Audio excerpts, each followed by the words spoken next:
gente de YouTube, ¿cómo están? Bienvenidos a mi canal y el día de hoy les traigo un invitado sumamente importante, pero demasiado importante. Se llama Luis Ernesto Olave y es líder social y defensor de derechos humanos en el departamento del Chocó. Así que con él vamos a tocar todo el tema del Chocó, todo lo que se envuelve en el Chocó, por qué el Chocó es tan importante y por qué está tan olvidado. Y pues nada, bienvenido a mi canal, ¿cómo estás el día de hoy? Hola, Lalis. Muy bien, muchas gracias por la invitación. Muy importante. Desde hace rato tenía ganas de poder acompañar tu canal y a todas las personas que me están viendo. Pues estamos desafortunadamente sobreviviendo. Esa es la expresión real de la situación. Eh, Cada día nos están pasando cosas que nos tienen anonadados y esa es la frase, sobrevivimos. Ok, y se da a diario, es decir, cada 48 horas se está muriendo un líder social en todo el país.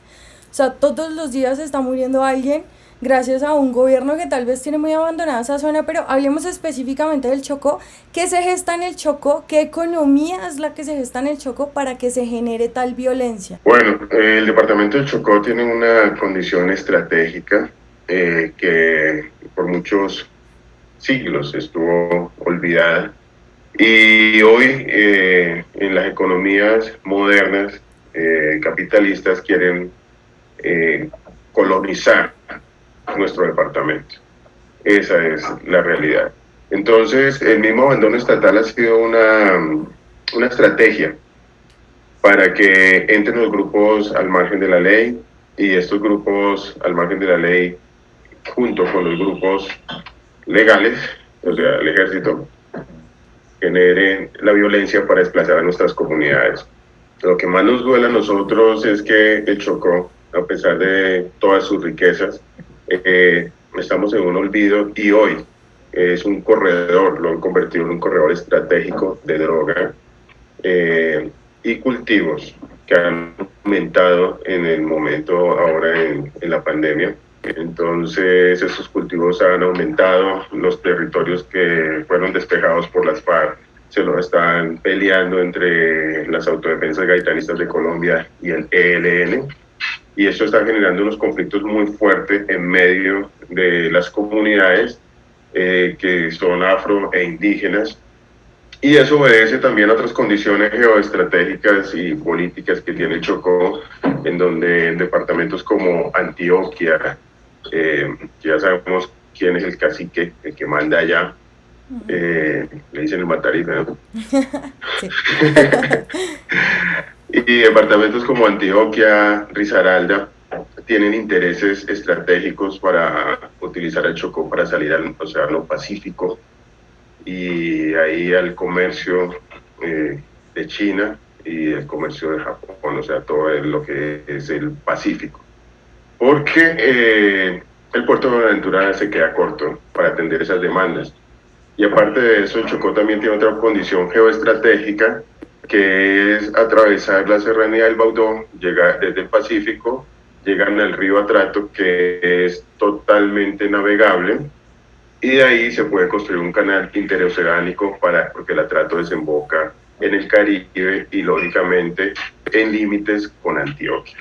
Entonces es un plan perverso, esto no es casualidad, que hoy en todo ese corredor donde se van a generar estos megaproyectos y ese corredor donde están esas disputas de las rutas de narcotráfico hacia México, pues están llenas de paramilitares, desplazando, confinando a las comunidades para no tener después excusa y poder ellos hacer lo que quieran sin que nadie les diga nada, ni hacer consulta previa, ni bueno, es todo un contexto muy violento el que vivimos en Chocó. Me he dado cuenta en redes sociales y muchos líderes y lideresas del Chocó denuncian a una multinacional o una empresa que se llama Anglo Gold. ¿Tú me puedes contar qué es esa empresa, qué están haciendo en el Chocó? Y además creo que tiene presencia en el Cauca, pero quiero que seas tú que nos explique bien cómo es ese tema. Bueno, Anglo Gold Ashanti. Anglo Gold Ashanti son unos Es una empresa sudafricana, pero realmente tiene orígenes más franceses y está asociada aquí en Colombia ya hace varios años. La primera entrada que tuvo en Global Ashanti fue en el primer gobierno de Álvaro Uribe.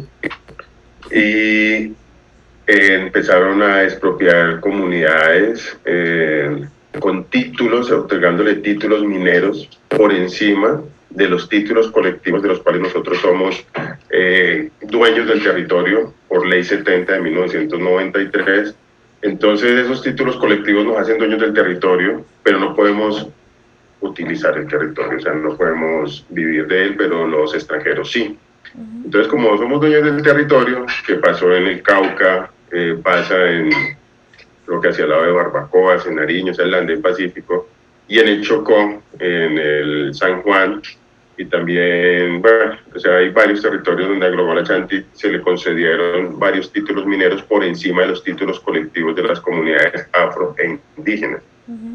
Como tenían que hacer consulta previa, que eso es una ley que viene de una orden internacional, que es el convenio 169 de la OIT, Organización Internacional del Trabajo, y Colombia lo acogió esta norma, y pues, desafortunadamente después vino Vargas Lleras, cuando fue ministro del Interior, dijo, los negros y los indígenas son un palo en la rueda para el desarrollo, por la consulta previa, porque saben que la consulta previa obliga a que para conceder un título minero, para hacer una obra de inversión, lo que quieran hacer en el territorio, tienen que consultar con las comunidades dueñas del territorio. Entonces, como nosotros nos oponemos a la destrucción de nuestro territorio, entonces empiezan uno pues manda el mensaje a este señor Vargas Lleras diciendo que somos una rueda, un palo en la rueda para el desarrollo, y empiezan los paramilitares a envalentonarse y empiezan a generar terror, pánico en nuestro territorio, empiezan a desplazar a las comunidades, empiezan a matar a los líderes, o la hacen fácil, a veces sobornan y algunos líderes caen en esos sobornos por tenemos situaciones de que al líder le han dado una camioneta o le dan una casa en Medellín, y ya el líder dice y firma, o sea, cuando hablamos del líder es el presidente o la junta de los consejos comunitarios, y firman para que avalen esos proyectos. Tuvimos unos casos muy duros en el Chocó y hubo asesinatos a varios líderes por este sentido y varios desplazamientos. Hemos incluso encontrado que actualmente en Condotos está haciendo una gran minería de un proyecto canadiense, no solamente AngloGold, sino también se ha vendido en nuestros territorios a otras compañías. Y ese proyecto canadiense, uno de los socios es primo de este señor que le dicen el Matarife. Entonces, todo eso es una política que genera terror en nuestros territorios, y son políticas de Estado, son políticas para quitarnos el territorio. No solamente eso, mira, por ejemplo, Lalis, yo denunciaba o lo hablaba hace unos días, y bueno, creo que quedó escrito, pero quiero escribir más sobre eso porque creo que hay que profundizar. Mucha gente me ha preguntado y es parte de la historia que se ha olvidado o que no han contado. Andagoya. Andagoya es un pueblo pequeño en el Chocó, en el municipio del Medio San Juan, y Andagoya fue colonizado por una compañía gringa que se llamaba Compañía Minera Chocó Pacífico. Esa compañía minera Chocó Pacífico desde el año 1927 hasta el año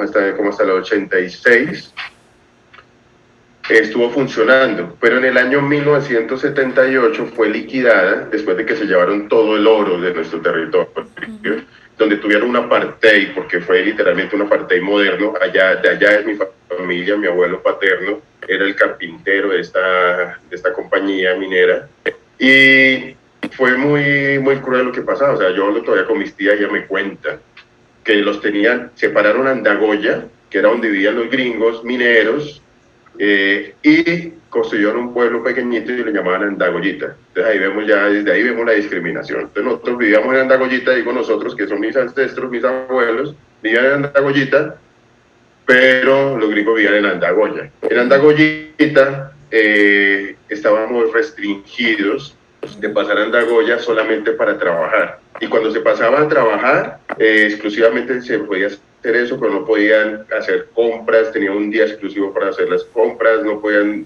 o sea, nada, era un apartheid. Eso lo vivimos hasta el año 1978.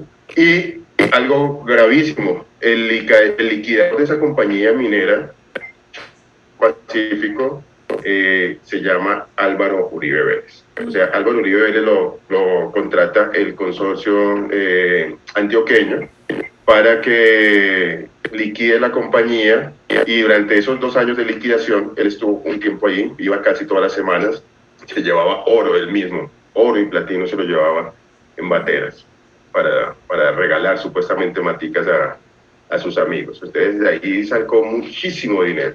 Y aparte de eso, engañó a la compañía, engañó a los mineros diciendo que los iba a liquidar y nunca se le liquidó. O sea, mi abuelo y muchos más murieron esperando una liquidación por toda su vida dedicada a una compañía que los explotó y los esclavizó. Entonces, esa ha sido una historia violenta que el Chocó, de pronto la gente no ha conocido en el Chocó, y como siempre, en todas estas cosas malas que han sucedido para nuestro territorio y nuestra gente, está vinculado este personaje siniestro que nos tiene ya agobiados. Él fue el mismo que quiso quitarnos Belén de Bajirá en ese pleito limítrofe que tuvimos con Antioquia, donde incluso este señor Fajardo y Uribe y todos ellos se unieron a decir que Belén de Bajirá era Antioquia, cuando Belén de Bajirá históricamente siempre ha sido Chocó. Y nosotros, por defender ese territorio, donde ellos feudalmente han comprado muchas tierras, porque es una despensa ese territorio, tienen muchísimas tierras. Con defender ese territorio a muchos de nosotros nos han amenazado. A un compañero le hicieron un atentado el año pasado, y ese señor Uribe hizo nombrar a su prima como directora del Instituto Geográfico, Agustín Codazzi, que era la que tenía que decir si Belén de Bajirá era Antioquia o era Chocó, para frenar las cosas. Y nos tocó muchísimas tutelas y todas las ganamos. Entonces esa ha sido la situación en el Chocó y la violencia que realmente se ha vivido, pero es porque hemos resistido, no hemos dejado que pues nos manipulen de esa forma, aunque lógicamente políticamente tenemos también unas representaciones que no nos han ayudado y se han dejado corromper. Eso ya es otro tema ahí. Pero, claro, yo quería hacerle una claridad a la gente, y también me corrige si no, y es que en época de Uribe, cuando hubo todo el problema en el Urabá, donde se perpetuó la violencia de una manera impresionante, se dio gracias a que habían empresas, como ya lo mencionas, empresas multinacionales y todas estas personas, que lo que hacían era coger a los sindicatos, a la gente que hacía parte de los sindicatos, y asesinarlos gracias a unos contratos, o porque estaban hablando mucho, entonces era necesario eliminarlos, en pocas palabras. Entonces te pregunto, ¿tú crees realmente que ahorita se está repitiendo esa historia? O sea, ¿se está volviendo a ver como el paramilitarismo o las BACRIM o todos estos grupos al margen de la ley están vinculados directamente con estas empresas? O tal vez ahí hay una conexión rara que hace que se perpetúe más la violencia de lo que ya de por sí es. Lali, no es una casualidad y no es que estamos volviendo, está peor. Está peor que antes. Esta gente volvió con todo. Yo tuve la oportunidad en octubre del 2018, recién empezando este gobierno, citamos una audiencia en la Comisión Interamericana de Derechos Humanos, y el embajador de Colombia ante esta comisión y ante la OEA se llama Ordóñez. Ya sabemos quién es ese personaje.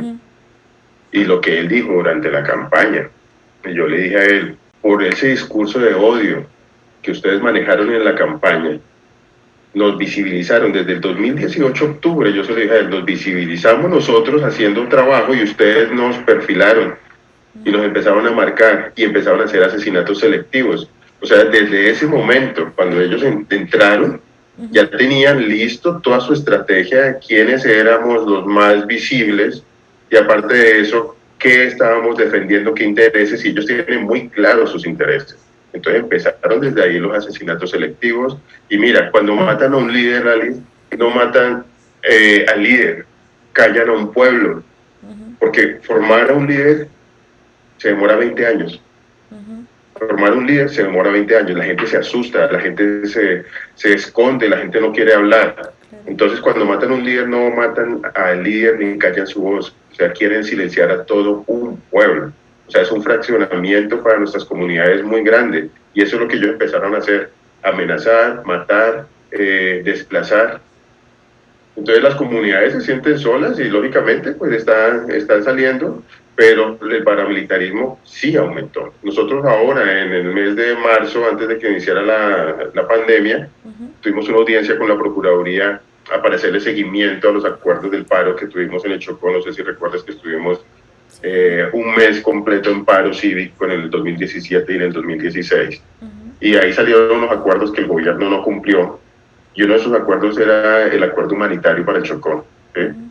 Y en ese acuerdo humanitario para el Chocó, nosotros le dijimos, en seguimiento a esa mesa de trabajo de la cual yo hago parte como defensor de derechos humanos y vocero del paro cívico del Chocó a nivel internacional, en esa mesa se le dijo al Ministerio de Defensa, se le dijo al Ministerio del Interior, se le dijo al ejército que estuvo en esa mesa: en este momento, en tales y tales ríos, están los paramilitares haciendo patrulla como hace muchos años.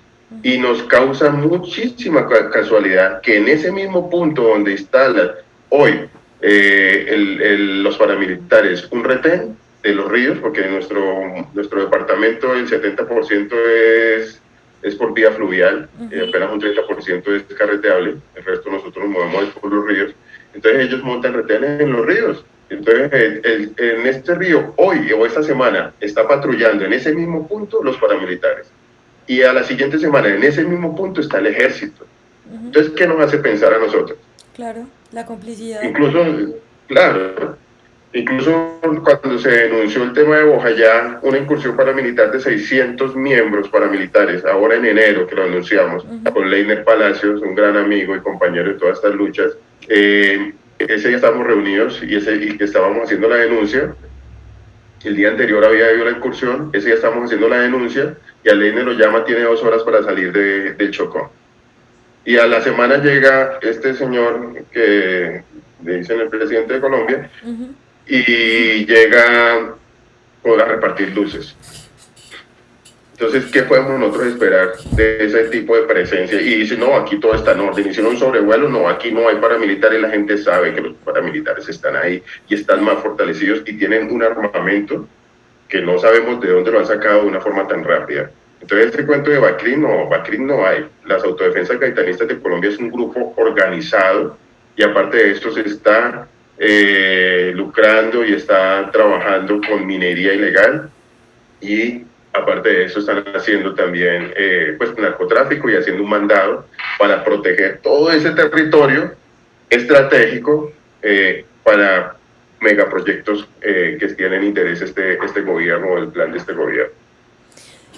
Luis, o sea, ya ahorita que mencionas todo este proceso y ya para el 2016 haber hecho un acuerdo con el gobierno, te pregunto, después del acuerdo de paz, cuando digamos que se promete que se va a empezar a vigilar esas zonas donde había presencia guerrillera, ¿pasó algo? Es decir, algún momento, al menos una semana, estuvo o hubo presencia del ejército en esos lugares, o del gobierno, o control de algún tipo, o nunca lo hubo, y realmente eso no ha servido para nada. Pues claramente sabemos que con Duque no se han cumplido todos los acuerdos, pero se intentó, al menos sirven las vías de acción que pone el gobierno a su disposición, porque yo he escuchado que a los líderes les toca recurrir a la Fiscalía, a la Procuraduría, a la Defensoría del Pueblo, a la ONP, y al final nunca pasa nada.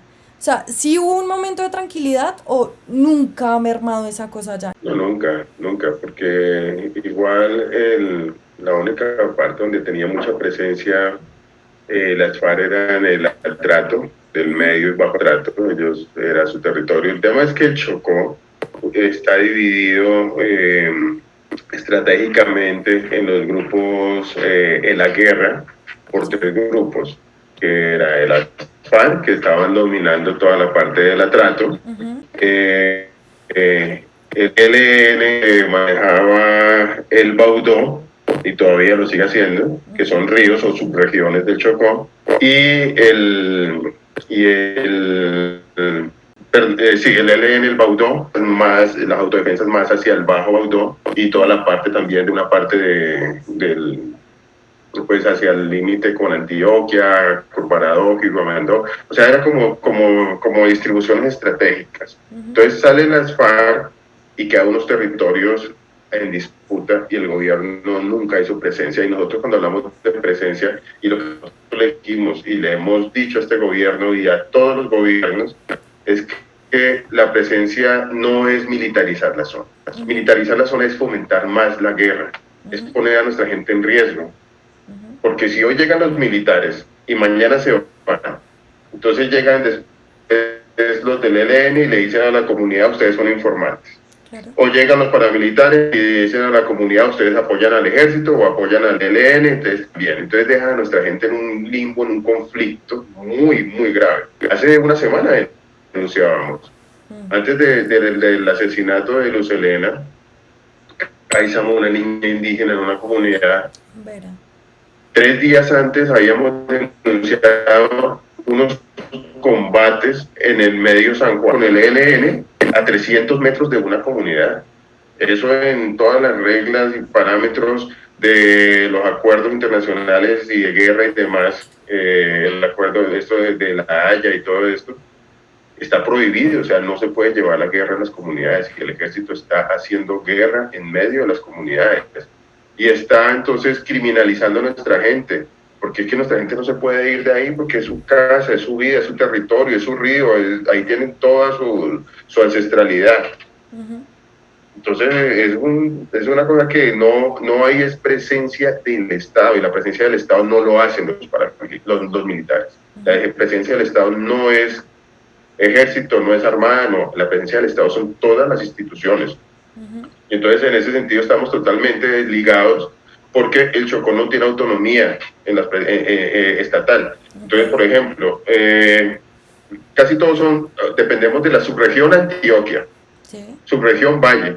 Entonces, no hay realmente una institucionalidad como tal que diga, hasta la defensoría, o sea, todas son subregiones que no son autónomas para el departamento del Chocó. Entonces, todavía nos ven como unos niños y aparte de eso nos dejan abandonados. Entonces tampoco estamos pidiendo un favor al Estado, estamos pidiendo es que realmente con dignidad cumpla los acuerdos del paro cívico. En la ruta de los acuerdos del paro cívico nosotros decimos, está la salvación del Chocó. ¿Y por qué no lo hacen? Porque no les interesa.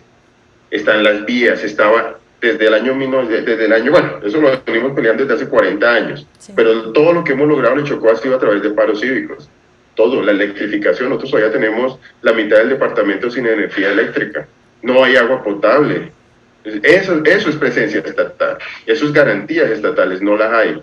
Tenemos lugares donde el internet, y ahora en este momento los pobres muchachos no tienen clases, y que el internet virtual, donde lugares donde ni siquiera hay internet, donde no hay energía, o la energía es a través de unas plantas eléctricas que operan mediodía, sí. ¿Sí?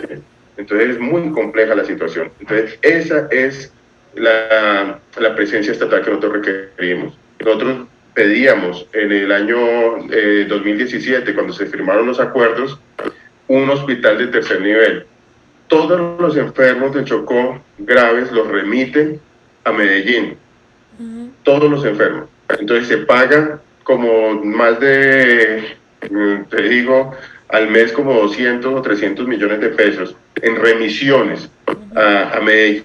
Multiplica eso al año, ¿cuánto da? Si estamos pagando 300 millones de pesos en remisiones médicas a Medellín. Entonces, con eso se puede construir hospitales, y no lo hacen. ¿Por qué no los hacen? Porque todo está en un negocio. Entonces, esa situación es la que nos tiene a nosotros muy, muy agobiados, y este gobierno no ha querido avanzar para nada en esta situación. Y tenemos una propuesta que se llama Acuerdo Humanitario Ya para el Chocó, donde se siente el ELN, el mismo ejército, porque todos los actores de la guerra necesitamos sentarlos y que se firme este acuerdo. Y lógicamente las autodefensas gaitanistas de Colombia, el cese al fuego en el Chocó. Eso es lo que nosotros necesitamos. Y eso es algo urgente y se lo hemos pedido por varias vías a todos estos actores. El ELN hizo el primer mes de la pandemia, hizo un cese al fuego que por un mes. ¿Y qué pasó en ese cese al fuego por un mes? Empezaron los paramilitares y se crecieron. Entonces no estoy defendiendo al ELN, simplemente estoy diciendo que cada uno de estos actores tienen que comprometerse, porque te digo nuevamente, en un río está el ELN, en otro río están los paramilitares y el ejército está apoyando y nosotros lo hemos denunciado. Y nos dicen a nosotros, no es el ejército, son algunos miembros. Entonces, o sea, no representa una institución apoyando a los paramilitares, no es el ejército, son algunos miembros. Entonces, todos estos actores tienen que sentarse y hacer un acuerdo real donde también estén las comunidades, las autoridades de nuestras comunidades afro e indígenas y las autoridades departamentales. Pero tenemos también un problema muy fuerte en el departamento que ha sido también la corrupción política, y no la podemos negar. Entonces los gobernantes que llegan con tantos amarres, con tantos acuerdos que tienen que cumplirle al uno, al otro y al otro, entonces finalmente no hacen nada. Entonces la ruta una, tenemos que acabar con esa corrupción. Y la forma de acabar con esa corrupción es que la gente vote a conciencia, no vote por hambre, porque allá sí la gente vota por hambre y hay una manipulación política frente a esto. Entonces, que la gente vota a conciencia, pero la gente ya votó a conciencia, si lo pensamos así, porque es que ahora en las elecciones presidenciales, yo estaba coordinando la campaña de Colombia Humana en el departamento, y el 70% de la votación del Chocó para presidencia fue para Gustavo Petro. El 70% de la votación. Y no pusimos, o sea, fue una campaña durísima, donde la gente, oiga, muévase como puedan, porque allá para mover una lancha, porque la gente tiene que moverse para votar y mover una lancha con 20 personas nos vale $1.000.000 en combustible, porque eso es lo que vale moverse allá, es más costoso, ¿sí? Porque el combustible para la lancha en los ríos es muy costoso. Un galón de combustible está en 15.000, 16 o 17.000 pesos de combustible para una lancha, mientras en Bogotá o en la ciudad de esto pagan 9.000 pesos por un galón de combustible. Allá está el doble en los ríos, pero es por la dificultad de que llegue el combustible allá. Entonces, cuando estamos en estos ríos, diciendo a la gente, oiga, ayúdenos, y las mismas comunidades ponen, el uno pone la lancha, el otro pone el motor, el otro pone la gasolina, para movilizarse y votar, sin nada, por esperanza, eso es esperanza de un pueblo. Cuando nosotros votamos, yo también coordiné una campaña por el sí, en el plebiscito, y el departamento votó por el sí. Y cuando llegamos nosotros a las ciudades, a los municipios, a las cabeceras municipales, y vemos las noticias diciendo ganó el no, y nosotros, pero ¿cómo así? Si la guerra está acá y la gente que está en medio de la guerra dice sí queremos la paz, y la gente de las ciudades son las que ponen la balanza sin saber lo que se está viviendo en la guerra, eso duele muchísimo. Entonces ya hay un poco de conciencia en ese aspecto, pero el problema viene en la corrupción interna en las elecciones locales, porque ahí sí se mueven muchos favores políticos. Y vuelvo y lo digo, desafortunadamente ahora lo vimos, el gobernador pagando contratos de 2.000 millones de pesos solamente por pagar un favor político, fue suspendido 3 meses, era para que le iniciaran todo un proceso y lo destituyeran, pero no, fue suspendido 3 meses. ¿Pero por qué? Porque su línea, este amigo de los Char, y trabajó en Barranquilla, y fue el que manejó la salud en el Chocó por 14 años, y nos tiene a nosotros muertos porque no hay salud. Entonces, esa corrupción hay que acabarla. Y lo otro, las propuestas que es utilizar la energía renovable. Nosotros en el departamento de Chocó tiene todo para generar energía renovable.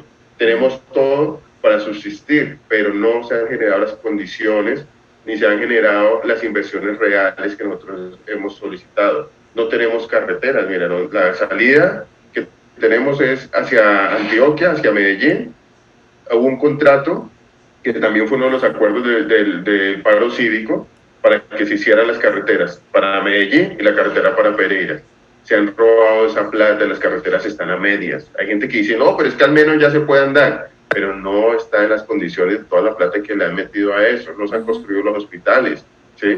O sea, son muchísimas situaciones que demanda el departamento de Chocó. Realmente estamos agonizando y no le estamos pidiendo un favor al gobierno, estamos exigiendo que nos respete y que nos trate como colombianos también. Eso es lo que nosotros queremos y la propuesta está en dignificar al departamento de Chocó y sacar a los corruptos es lo primero que tenemos que hacer porque sí hay corrupción, pero gran parte de esa corrupción proviene de Bogotá. Gran parte de esa corrupción proviene de los mismos acuerdos que hacen con los partidos políticos, que están también llenos de corrupción. Entonces, ahí hay que trabajar muy, muy fuerte para poder sacar a Chocó adelante. Ya, digamos, hablando del tema del Chocó y el trabajo que, pues, digamos, yo intuyo, porque no me lo has narrado así tan específico, ¿cómo ha sido esa lucha tuya individual en el Chocó? Y sobre todo porque sé que has sido víctima de amenazas, entonces quiero que me narres un poquito sobre eso, experiencias, que ya de verdad te hayan dicho no me toca salir de acá, pero ya es porque me toca. Pues la lucha nunca ha sido sola, o sea, tengo que reconocer que nosotros somos un pueblo muy unido, pero está lleno de temores. Entonces lo que hacemos nosotros muchas veces es tomar la vocería de lo que todo el mundo sabe, pero nadie dice nada. Ese es el problema, la gente no lo dice por miedo. Entonces cuando alguien como yo, como Leiner y muchas otras personas que también estamos en esta lucha, empezamos a hablar, genera esperanza y debe recaer una responsabilidad muy grande, porque entonces todo lo que pasa la gente nos cuenta y espera que hagamos algo. Está pasando algo en tal lado, está pasando algo en tal lado, entonces uno se vuelve un receptor de todas esas problemáticas y busca la ruta más segura para la comunidad, para transmitir la denuncia, que es lo que nosotros hacemos. Entonces ahora pues usamos las redes sociales. En algunos momentos tenemos muy buena recepción con la Comisión Interamericana de Derechos Humanos. Otras cosas las denunciamos ante Naciones Unidas. Muy pocas, y tengo que decirlo, se denuncian internamente en fiscalía y esto. ¿Por qué? Porque las veces que lo hemos hecho la información se filtra y resultan las amenazas. Entonces a mí me han amenazado. La última amenaza que recibí fue este año recibí ya como 3, pero desde el mes de enero prácticamente me sentenciaron que no podía volver al Chocó, los paramilitares, la Autodefensa Gaitanistas de Colombia, y las veces que, pues en este momento no puedo dar mi ubicación exacta, No, te entiendo. pero las veces que me ha tocado regresar al departamento, me toca entrada por salida un solo día, hacer lo que tengo que hacer y aparte de eso pues lo hago así y se filtra la información y se generan situaciones muy altas de riesgo. Y con todo y eso la Unidad Nacional de Protección y el gobierno pues por ser líder de oposición me querían quitar la seguridad, me querían quitar la protección y eso es sistemático. O sea, quitarle la protección a un líder en estas condiciones en las que estamos y con las denuncias que nosotros estamos haciendo, vuelvo y te digo, es callar a un pueblo. Cuando quitan la protección, es decirle, o se calla o lo matamos, porque está desprotegido, o váyase del país. Ese es el mensaje. No es más de ahí. Y si entonces tú estás sin protección y te matan, entonces dicen, ¿usted para qué se metió allá? Eso es su responsabilidad. Yo tengo medidas cautelares de la Comisión Interamericana de Derechos Humanos desde el año 2016. Y con todo y eso, de las medidas cautelares que la Comisión Interamericana le ordena al Estado colombiano, o sea, desde el 2014 empezó el estudio y en 2016 la ratificaron.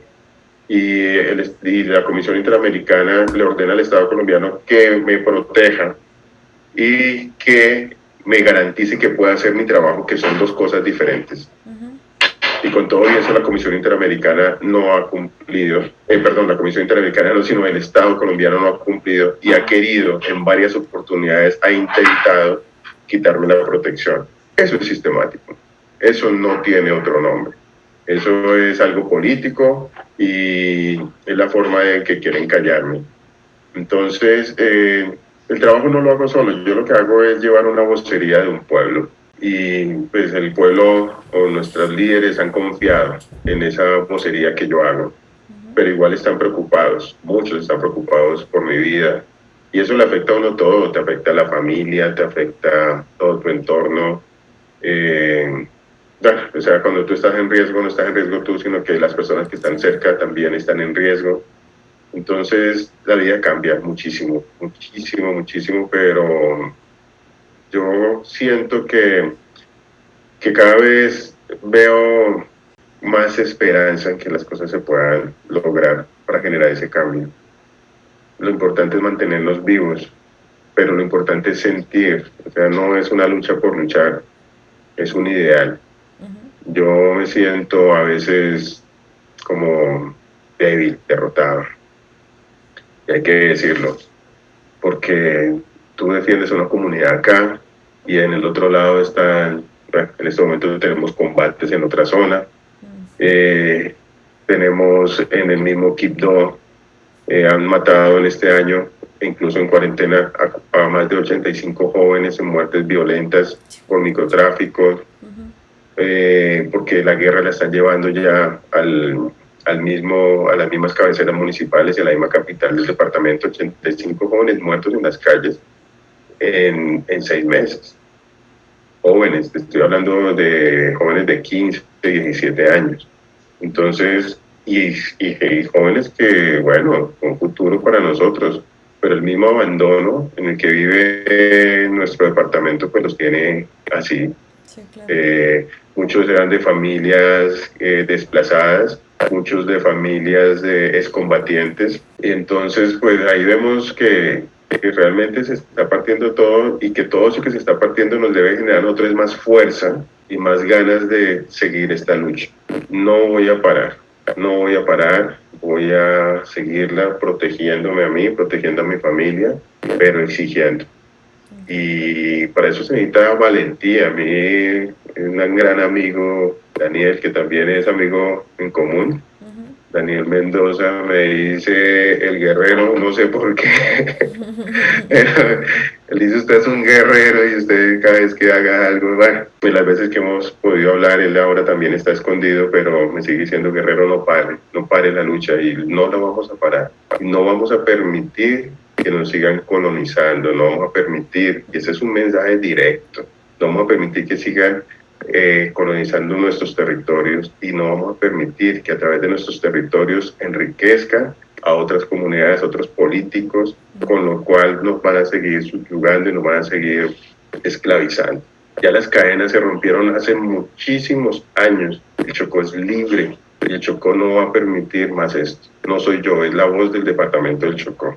¿Cómo podemos nosotros, los jóvenes desde este lado, que realmente lo único que tenemos es una cámara, realmente, y eso nos convierte pues en personas que intentan cambiar algo, pero ¿cómo nosotros los jóvenes los podemos ayudar? O sea, ¿de qué manera se puede? Lo que están haciendo en este momento ha sido muy importante porque nos dan esa fuerza, nos dan ánimo y nos hace sentir que no estamos solos, porque es que el problema en el Chocó, antes de toda esta situación, de todas las telecomunicaciones y los avances de internet y demás, lo que pasaba en el Chocó, quedaba en el Chocó y nadie sabía. O sea, cuando nosotros en 2017, 2016 teníamos los paros, Colombia y el mundo se enteró a través de Facebook después de 20 días que estábamos en paro, porque es que nosotros paramos y realmente no paramos nada, porque no hay economías, no hay nada que paremos, pero cuando paran Buenaventura, que paran el puerto, que paran la economía de la mitad del país, pues todo el mundo se altera y ahí se atienden. Pero Chocó, hay un negro allá manifestándose en las calles. O sea, no les importa, pero hemos logrado sensibilizar y ustedes nos han ayudado muchísimo a sensibilizar al país y al mundo con sus pronunciamientos, cada vez que sacamos un Twitter, cuando denunciamos una situación. Eso nos da a nosotros muchísima fuerza, porque hace que nuestro mensaje llegue a todas las instituciones, entonces ahí se empiezan a moverse. ¿Qué es lo que está pasando? Porque empiezan a cuestionar la comunidad internacional, esa es la gran fortaleza que podemos hacer, o que nos pueden ayudar a nosotros los jóvenes desde las redes sociales. Las personas como ustedes y como esta entrevista, y seguirnos y respaldar y dar a conocer y empujar lo que nosotros hacemos, empujarlo desde todas partes, aparte que nos da a nosotros fuerza y valor para seguir haciéndolo, hace muchísimo ruido, y es la forma de llamar la atención, porque si no nosotros estaríamos totalmente solos. Entonces los invito y las invito a que nos sigan apoyando de esta forma, porque ha sido muy importante. Me han escrito muchos jóvenes de universidades, estudiantes que están haciendo investigaciones, y yo a todos les digo, díganme, pregúntenme lo que quieran, porque yo lo que necesito es que, y no yo, nosotros lo que necesitamos es visibilizar lo que estamos viviendo, nuestra problemática, y muchos ofrecen, yo te ayudo a hacer un mapa, yo te ayudo a escribir tal cosa, a hacer una investigación, yo ya investigué esto, ¿te sirve? Entonces, que se conozca la situación real de Chocó, y que nos ayuden a compartirla, para nosotros es una gran ayuda. Por favor, sigamos en esa misma línea de respaldar esta lucha, que nos hagan sentir que no estamos solos. Hoy hablaba con Leiner y hablamos precisamente de eso. Hoy muchas personas que no son afros, que no son indígenas, están más sensibilizadas con las problemáticas del Chocó y están respaldando, porque hablan desde las ciudades y no tienen el miedo de la gente que está en el Chocó, porque la gente que está en el Chocó le da miedo hablar, porque están en el territorio.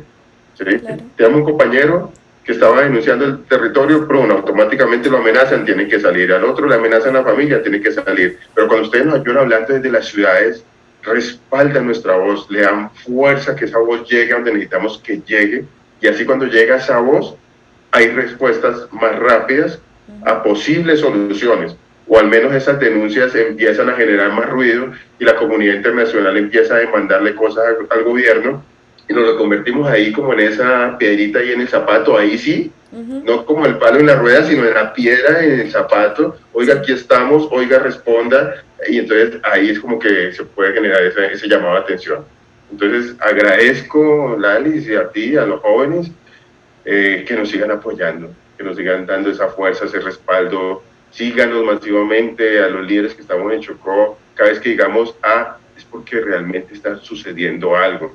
Realmente, pues agradecerte que hayas estado en este espacio, que nos hayas contado, porque digamos la mayoría de la gente que ve mi contenido es muy joven.